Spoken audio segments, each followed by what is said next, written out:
It seems like a lot saying 50 months and everything like that, but it's not really a lot. Not at all, bro. It's not a lot at all. As great as his defense team was, Diddy, I think they missed the boat on his mental illness as an appeal to the judge's compassion and understanding. He admitted earlier that he was bipolar. So you need to lean into that because bipolar is exactly that behavior. Diddy has just been sentenced to 4 years in prison, and now it seems all of his allies are abandoning him. His family left the courtroom smiling, and for the first time in his life, Diddy sat completely alone. 50 Cent, Gene, Deal, and even Cassie have all reacted publicly to the sentence. The news that Diddy cried and pleaded with the judge has stunned everyone. What exactly were his last words in court? And is this really the end for him? Very long sentencing hearing which Sean Combs himself, once larger than life, was left begging for mercy, standing at the defense table, telling the judge that he's a changed man, apologizing for his behavior. But that request for a lenient sentence of time served was rejected by the judge, Arun Subramanian, who said it was insufficient to send the kind of message that he wanted to send, that violence against women must be met with real accountability. And so he sentenced Sean Combs to 4 years in prison. That's not as much as federal prosecutors here wanted. They wanted 11 years in prison, reminding the judge that Sean Combs has a penchant for violence. Vivius sentence comes nearly 2 years after the raids on Diddy's mansions and the release of his infamous golf tapes, which exposed just how twisted Hollywood really is. Just months ago, Diddy was convicted on charges of transporting individuals across state lines for prostitution. He was now staring down nearly 20 years in prison, with the defense pushing for parole while prosecutors were demanding an 11-year sentence. Combs will be sentenced to 50 months in prison. That is 50 months in prison. Far less than the 11 years requested, far more than the 14 months. He will not walk out of the door behind me in the courtroom today. He will not be a free man for 50 months. The judge says, which is a little shy of 4.25 years. This is a serious sentence that reflects the gravity of your crimes and conducts. He also said this is a hard time away from your family, but also notes that Combs will have a life after. Videos showing Diddy assaulting women weren't enough to stop some people from defending him, but now, with Diddy behind bars, his ex Cassie can finally breathe. Before his sentencing, she submitted a letter to the judge, saying she feared for her life and worried about what Diddy might do if released. Keep in mind nearly all the witnesses in the case were reportedly receiving calls from Diddy himself, urging them to stay silent. Ventura is moving forward. After Sean Diddy Combs was sentenced to 50 months in prison for 2 counts of transportation to engage in prostitution on October 3rd, his ex reacts to U.S. District Judge Arun Subramanian's decision in a statement from her lawyers. The attorneys tell E! News, while nothing can undo the trauma caused by Combs, the sentence imposed today recognizes the impact of the serious offenses he committed. They add, "We are confident that with the support of her family and friends, Ms. Ventura will continue healing, knowing that her bravery and fortitude have been an inspiration to so many." Ventura was in a relationship with Combs on and off from 2007 to 2018. In addition to his over 4 years in prison, Combs was handed 5 years of supervised release and a fine of $500,000. Ahead of his sentencing, Combs, who was acquitted on sex and racketeering charges during his federal trial, expressed remorse for, quote, all of the hurt and pain he caused others through his conduct in a letter to the judge. He wrote in the filing, obtained by NBC News October 2nd, "I lost my way. I got lost in my journey, lost in the drugs." And 50 Cent also wrote a letter to the judge, revealing that at multiple points in his life, Diddy had threatened him. He made it clear he didn't believe for a second that Diddy had changed. A criminal who has spent years engaging in violent behavior doesn't simply transform after a few months behind bars. The Moranian. Now, he posts this as a text message. I don't know if this was a text message to his lawyer, where maybe he was instructing his lawyer to write this letter to the judge. If you don't know, the judge is accepting letters in the case of the sentencing of Sean P. Diddy Combs, who's set to be sentenced tomorrow. And 50 Cent decided to write his letter to the judge as well. If you don't know, at this point, I think it's abundantly clear that 50 Cent is the baby father of the child that belongs to not only 50, but the woman that is identified as Jane Doe. That woman, I think we now know, is Daphne Joy. So Daphne Joy's baby daddy is 50 Cent. So maybe there's a reason and there's some relevance here for 50 to have somewhat of a letter being sent to the judge. Why? Well, one of the two victims, or the main two victims, which is victim one, we all know is Cassie, but victim two is known as Daphne Joy. Who's Daphne Joy's baby father? 50 Cent. So he writes a letter and he says, "Dear Judge Submaranian, I've had an ongoing dispute with Puffy for over 20 years. He's very dangerous. Multiple times I have feared for my life. I think you should consider the safety of the general public, Your Honor, before unleashing him upon them. There hasn't been enough time for him to reform or make any adjustments, despite his trying to teach a class in there." This is how you know he actually wrote this.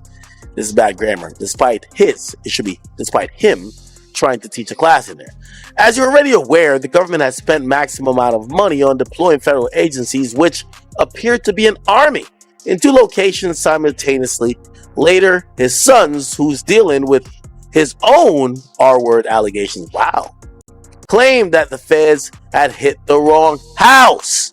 Anyway, Diddy's only going to return to hiring more male suckers and keep most of the baby oil away from the general public, and Babies Needed, my Netflix doc on this scandalous subject. Most shocking reaction came from Diddy's own children. Before his sentencing, they pleaded with the judge to show their father mercy, describing him as their superhero and begging for leniency. Speak about their father at his sentencing hearing. And they honestly don't have a lot of time to say much, but they were given a little bit of time to say something. Quincy starts off by saying he's transformed. He will not jeopardize his freedom again.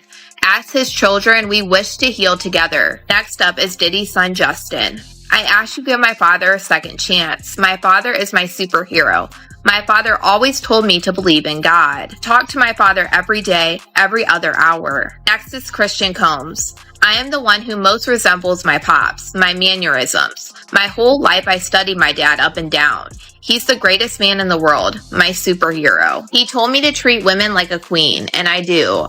I see in his eyes, as his twin, that he has changed. My name is Jessie Combs, and I am 18 years old, and she cries. When my mother passed away, I was just a little girl. I remember my dad sitting us down. It helped me survive when I just wanted my mom. My name is Chance Combs, his daughter. He's changed, and she starts crying.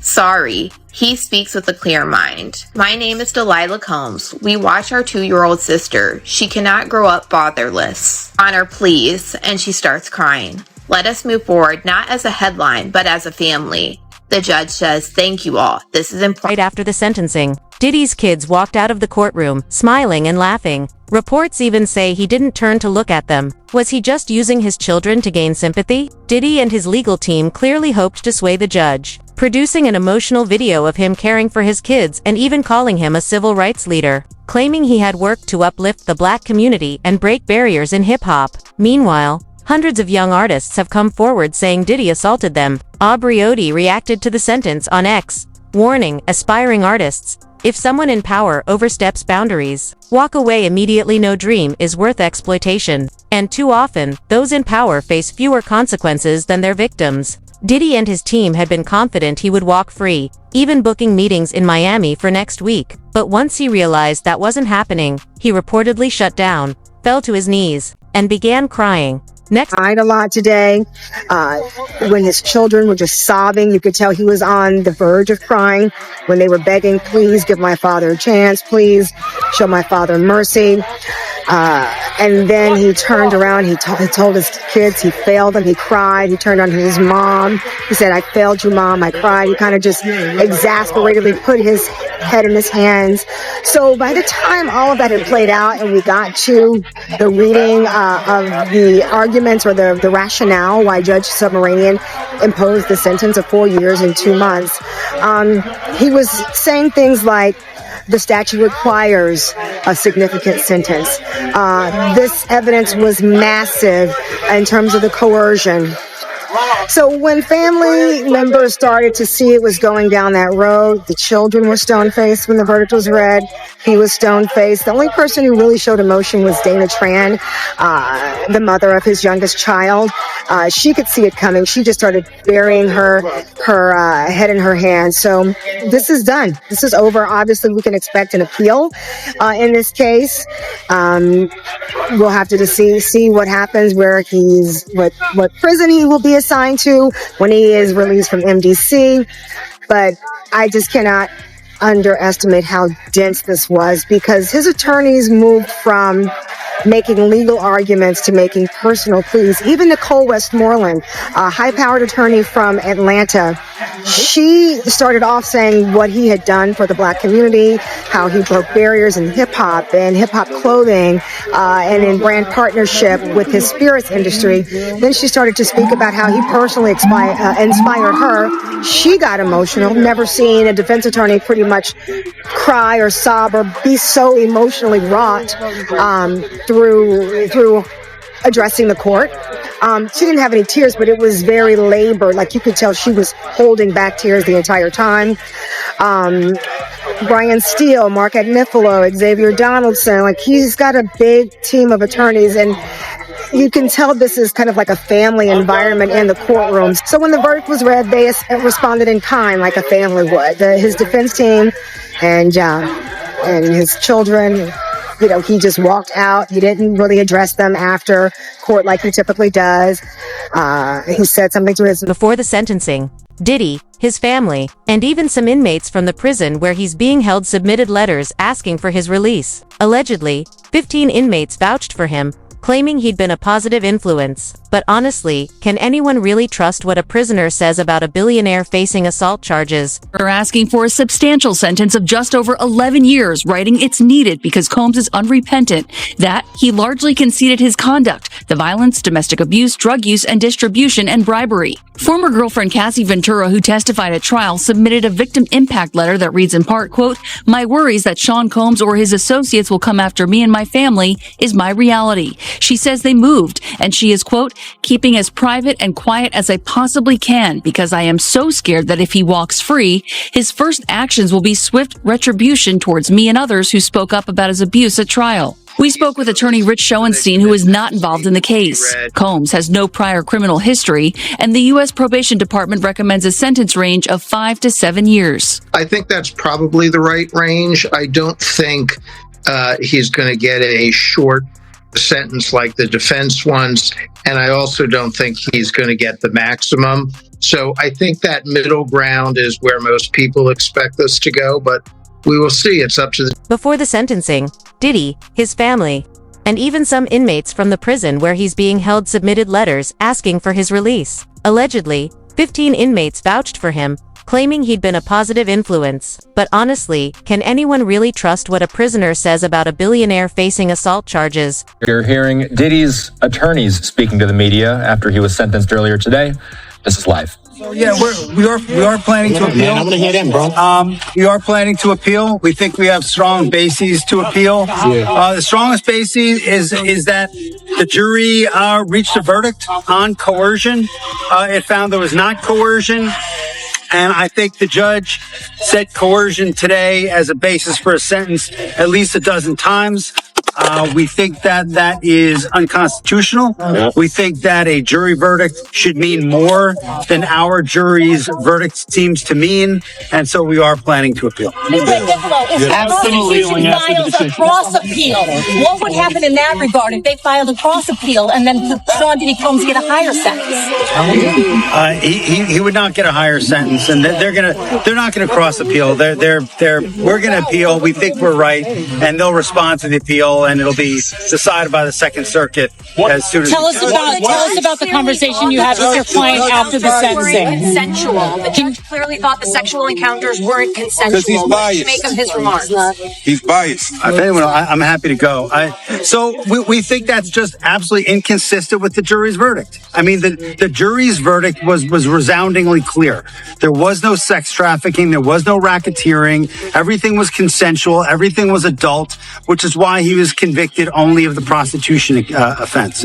What we feel happened today was that the judge acted as a 13th juror, one that we did not choose, and that he second-guessed the jury's verdict. Well, at least the judge was Judge Mathis also shared his thoughts, saying he was shocked that Diddy had initially gotten off so easily. The judge emphasized that Diddy should treat this as a second chance. During the sentencing, he said, "You abused the power and control you had over the lives of women you claimed to love. Why did it go on so long? Because you had the power and resources to keep it going." The judge is going to look at everything else that came out in that courtroom, and the sentencing will be related to that. So you were right. Were you surprised at the 50 months?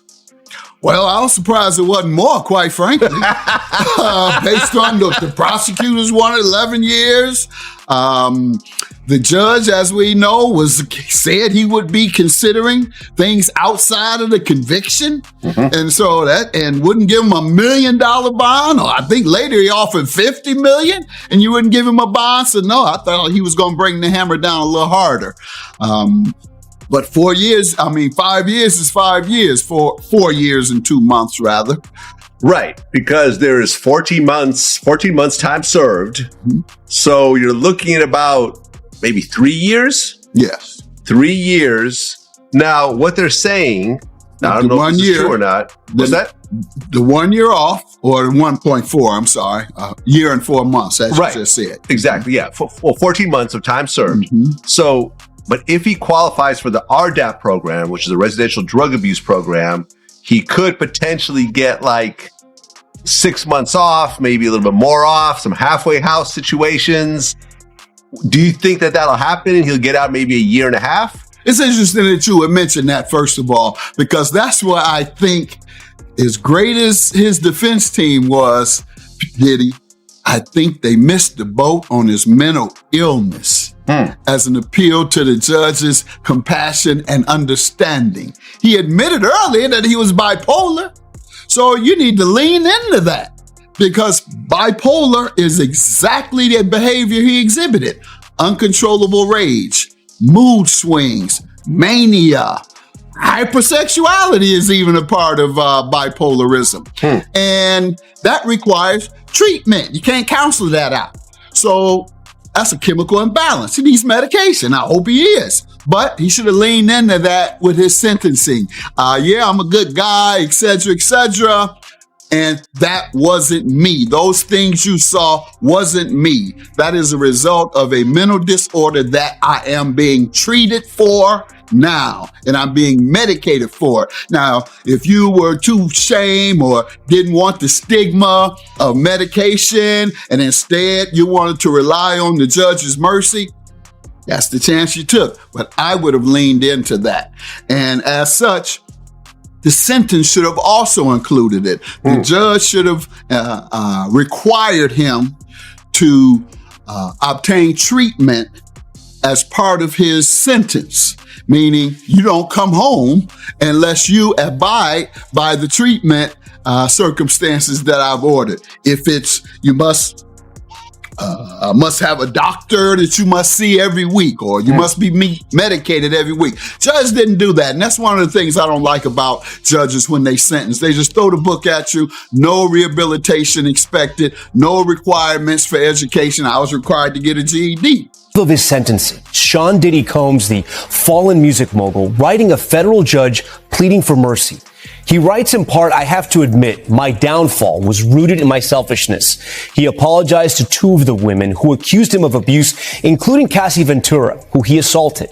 This as prosecutors are asking for an 11-year prison sentence for Combs after he was found guilty of 2 counts of transportation to engage in prostitution. Laura Jarrett joins us now live in studio. Laura, you have the letter right there, and he makes it very clear he's asking the judge to be let go to his family right now. Tom, it's a pretty striking letter. Combs, in his own words, saying he realizes he's in a situation where no amount of money or fame can save him. He writes this: "I have been humbled and broken to my core. Jail is designed to break you. There have been some days I I thought I would be better off dead. He goes on to say, Tom, that he lost everything from his businesses to time with his children. He's a single father. He also apologizes notably to the women who prosecutors say he abused. He says that video, that infamous video of him abusing Cassie, plays over in his head daily. I literally lost my mind. He says he's a changed man. He says he's sober for the first time in 25 years. He will have an opportunity to address the court there tomorrow. Remember, of course, his lawyers are asking for just 14 months. Prosecutors asking for far greater, 11 years behind bars. He was acquitted of the charges, though, of course, that could have kept him behind. An ex-user wrote that after terrorizing and exploiting women and men for decades, Diddy getting just 4 years is an absolute disgrace. Another said, IDH Diddy getting only 4 years isn't enough. He spent 20 plus years harming people. He deserved way more. Yesterday marked the first time Diddy actually spoke in court. He sobbed, apologizing to everyone he'd hurt, claiming he had changed and was ready to be a better man, but no one in the courtroom seemed convinced. He showed Cassie no mercy, so why should anyone believe he deserves it now? His tears looked more like a calculated move to gain sympathy before sentencing than genuine remorse.